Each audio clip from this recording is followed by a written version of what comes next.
শালোম সবাইকে। আজকে আমাদের যে বাক্যের অংশ সেটি হচ্ছে জেনেসিস চ্যাপ্টার 6 ভার্স 9 টু 22।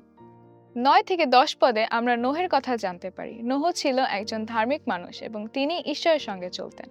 নোহের জীবন আমাদের শেখায় যখন আমরা সৎভাবে ঈশ্বরের পথে চলি তখন ঈশ্বর আমাদের লক্ষ্য করেন এবং আমাদের দায়িত্ব দেন। 11 থেকে 13 পদে দেখা যায় পৃথিবী পাপ ও অনৈতিকতায় ভরে গিয়েছিল, তাই ঈশ্বর পৃথিবী ধ্বংস করার সিদ্ধান্ত নেন।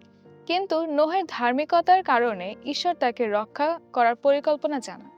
14 থেকে 22 পদে দেখা যায় ঈশ্বর নোহকে নৌকা তৈরি করার স্পষ্ট নির্দেশনা দেন।